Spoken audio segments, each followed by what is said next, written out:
Mohammed Hijab has recently been exposed by a channel called Behind Veils for lying to his audience and lying to his first wife about a secret Misyar wife, a secret second wife, a woman who Mohammed Hijab deceived into marrying him so he could use her for pleasure. He went to great lengths to cover up his lies, along with the help of his fellow Dawa friends like Ali Dawa, Deen Responds, Dawa Wise, and 75 other Dawa guys in their WhatsApp group. It goes to show that you can't trust Dawa if all these Dawa channels are willing to lie to their fans like this. In the past, he has said having a secret second wife is Islamically acceptable. You can lie to your spouse. So can they lie in the context of, for example, if one says, "Oh, I sense that you've got a second wife," can he say, "No, I don't"? Yes, you can. You can say that. You can say that. Yes, I personally believe this is. The Prophet said you can do it. White lies? It doesn't have to be white. It can be a black lie. It looks like he was trying to keep it a secret because he was taking advantage of her. I wish I haven't gone through any of this. I wish Hijab did not behave the way he did, because it did knock me down. It did knock me down faith-wise. I was completely crushed. I had my faith shaken.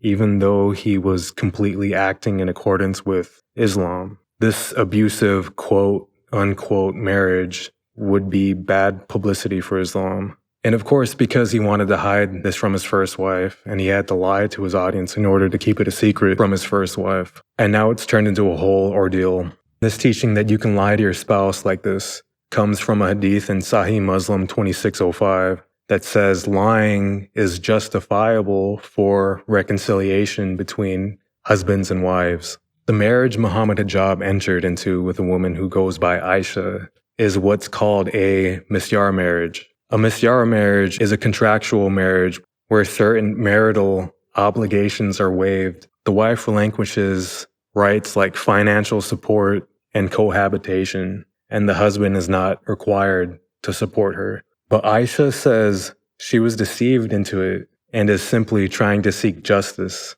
Aisha is simply trying to seek justice while Mohammed Hijab is showing no regard for whether or not she unalives herself. Hijab and the Dawa guys view Aisha as an apostate for having doubts about Islam in the past. And because she is now trying to expose him, Muhammad, the Prophet of Islam, himself ordered for apostates to be killed. So it makes sense that he has no regard for her life. Both Salman from Behind Veils and Aisha seem to think Mohammed Hijab's actions are un-Islamic. I pray and I wish if I could see our scholars come out and correct him easy. Just correct him up. I do not subscribe and I do not accept that in our religion, these actions are called valid, and I am against this. I was astonished and appalled from the reaction of our scholars. Silence was deafening. I expected that what Mohammed Hijab is preaching would be corrected, but unfortunately and sadly, that was not the outcome. Despite the silence of 75 du'at in that group, including Ani Dawa, the collusion continued. I mean, look, Salman, ask yourself why. Why is it that there's no sheikh that's on your side? Why is it that none of the Dawa guys stood up? Why? Because they sense that your religion, all of these guys, except for you, Salman, have come to the conclusion that Islam endorses this type of behavior. Isn't that telling? All these Dawa guys that know more about the religion than you, Salman, no sheikh agrees with you. Why do you think that is? Because your religion endorses this stuff. Now, our hearts go out to you. He was apparently mistreated and abused. Same thing with, obviously Aisha. Our hearts go out to her as well. If you weren't a Muslim, these guys wouldn't be able to justify it in the ways that they can. But they're justifying it based off of Islam. So you're holding on to the thing that they're using against you to abuse you. If there is something in Islam that says this is wrong, I want to see it. And I have something that says it's right from your religion. So this is a ruling on Misyar marriage. Islam QA, number 82390. What does it say here? None of the scholars have said that it is invalid or is not correct. And that's exactly why you can't find a sheikh. Any sheikh. Just imagine, guys, you can't find one. They can't find one single scholar who agrees with them. And again, like we're saying, our hearts go out to you. We're not trying to come against you and say like, oh, we're trying to be on your side.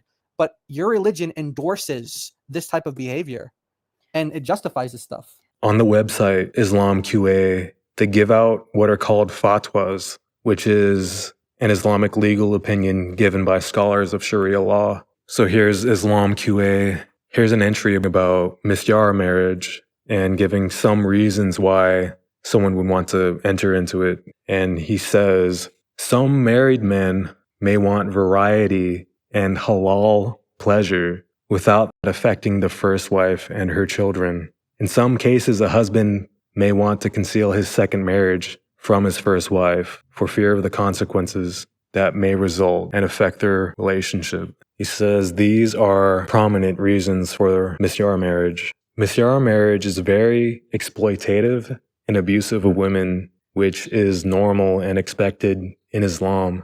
Quran chapter 4 verse 34 says husbands can beat their wives simply if they fear arrogance from them. It doesn't even say that they have to have done anything. Islam says that the majority of people in hell are women and they are deficient in intelligence. Sahih al-Bukhari 304 says, O women, give alms, as I have seen that the majority of the dwellers of hell were women. It says, you curse frequently and are ungrateful to your husbands. I have not seen anyone more deficient in intelligence and religion than you. A cautious, sensible man could be led astray by some of you. The woman asked, O Allah's messenger, what is deficient in our intelligence and religion? He said, is it not the evidence of two women equal to the witness of one man? They replied in the affirmative. He said, this is the deficiency in her intelligence. Isn't it true that a woman can neither pray nor fast during her menses?